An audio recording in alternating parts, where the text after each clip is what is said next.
swapped guards, Rajon Rondo for Lou Williams and 2 second-round picks. Let's focus on this for a second. This deal, obviously less about scoring, more about veteran leadership, at least for Ty Lue. And with that, we bring in Chris Broussard. Chris Broussard, I don't know why I called you Chris, never do it. How much better did the Clippers get by swapping Lou Williams for Rajon Rondo here?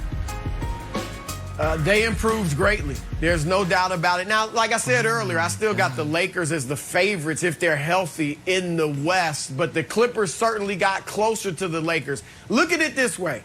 If Rajon Rondo was on that team with the Clippers last year, do you think they lose to Denver? No. They win that series, get to the Western Conference, and take Rondo off the Lakers. I mean, that's how close this situation is. Playoff Rondo is a real thing. It's not just the eye test, which is extensive. It is statistically, he improves in scoring, in assists, in minutes played, in impact, all the way up till last year. And so that's legit. Yeah. And the Clippers they've been a little disappointed. They got on a nice little streak now. They've won 4 straight against some pretty good teams. But their problem has been down the stretch. All right, in the clutch, they put the ball in Kawhi's hands or Paul George's hands, and those guys can handle the ball and make some plays, but they're not great playmakers in the vein of a LeBron James where you just give them the ball and let them go.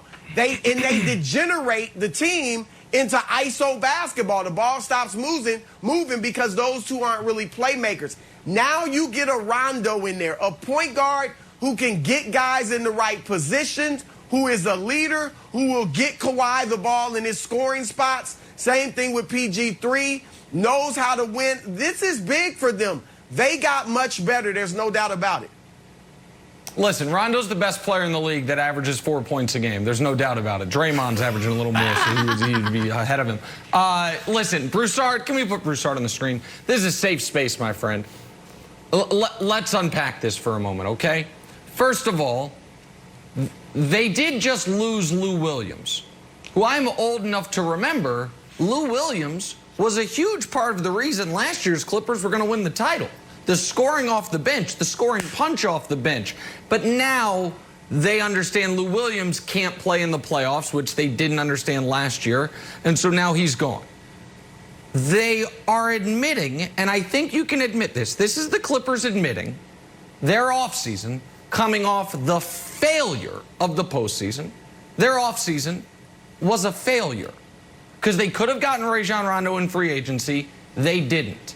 Instead, they decided giving Luke Kennard $64 million made a lot of sense, and give Marcus Morris $64 million and ignore the free agency spot. And now they have to trade for a guy who, if we were ranking free agent signings from this past offseason, do you know what would come in last of all the free agent signings by every team? The Hawks signing of Rajon Rondo. And they're now tied to Rondo for next year as well. And what, you disagree? You think the Hawks like that signing? The 2 years around $30 million they gave Rondo for the 4 points in 27 games he's played? You think they like it? That was a good signing? They do it again? Or no? It was a disaster for them, and they're getting off of it. I'm just curious. And the only hope is he can recreate what he did for 2 rounds in the playoffs last year, right? Because we have no evidence in the regular season he's been a good player in 6 years. I'm just asking, is anything I said wrong? You look perplexed, but I think everything I just said there is an accepted fact. Tell me what's wrong. Tell me. A lot wrong. You're poo-pooing he doesn't get it done in the regular season at an older age. But that's my point. In the playoffs, he improves every year. And Lou Williams was having his worst season in about 7 years, Nick. Come on, stop that. And like you said, you can't play him in the playoffs. You can't play him at the end of games because opponents hunt him. You know this. Yeah, I agree. If Rondo had gone to the Lakers, you'd be praising the move. I wouldn't. I mean, Rondo is going to help. I just have to follow up real quick. I'm not saying he's Kyle Lowry. Real quick. I'm just saying he's going to help. I got to follow up real quick. So the Hawks, so Lou Williams having his worst year. You can't play him at the end of the games. He's 35, 36 years old, right? That's Lou Williams. And that is the best the Hawks could get for Rajon Rondo, which makes me think maybe Rondo isn't this infinity stone, end of game solver you're making him out to be. If the best you can get is Lou Williams and 2 second-round picks, maybe Rondo's on a bad contract averaging 4 points a game and not a lot of teams wanted him. Maybe that's Why the case. didn't you use that same logic for Victor Oladipo? No, this is... And every situation is different, Nick. Come on. I'm with you here, Chris. Nick, you play Texas Hold'em. You play poker, right? So let me ask you this question. If you're dealt pocket aces, okay, and then on the flop you got aces that hit ace, and let's say a 10. Yeah. And then what you're probably going to do is probably go all in, right? We're talking about situation. Sure. Towards the end of the game, you don't have a lot of money. You'll probably go all in. You're pot committed. That's what you are. So then all of a sudden you get to the turn and it's like, I don't know if I'm drawing dead. You know, it might be equal with me and this guy who's still in, but you only have a couple bucks. You're going to throw those couple bucks in. I use that as an example because that's what's happening with the Clippers. The Clippers gave up 5 first-rounders to start this all-in approach and win-now mentality. Right. So now you go get. So now you go get Rondo for 2 second-rounders or whatever it is.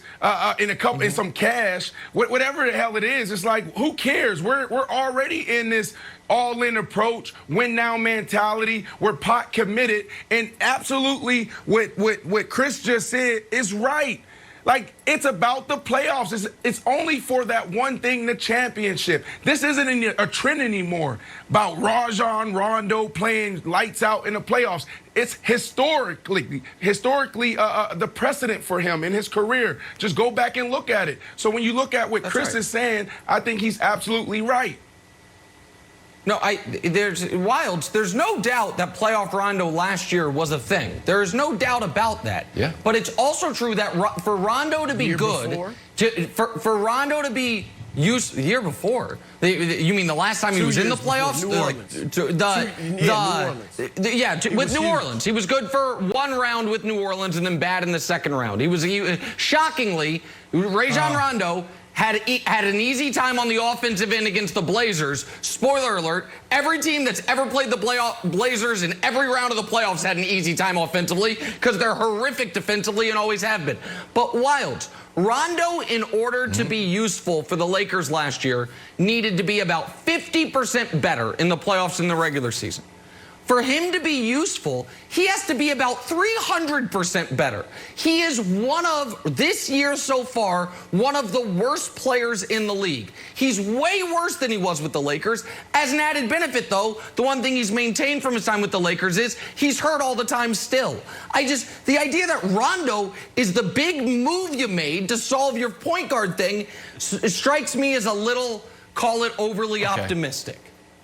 I know, but Nick, have you ever talked to your parents or your wife and they say something that you were thinking? You're like, wow, how'd you know that? And they say, well, I know you better than you know yourself. That's what your friend Chris Broussard just did.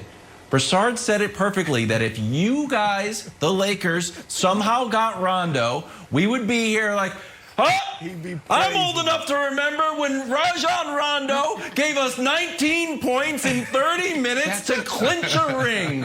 And guess what, Broussard? I'm old enough to remember when Avery Bradley started 44 games. And guess what, everybody? The Lakers are back. The championship Lakers are back in business. Here's the problem with that. Except the problem is Broussard and you and Jenna and Brandon, you don't have to do a hypothetical. How would Nick react if Rajon Rondo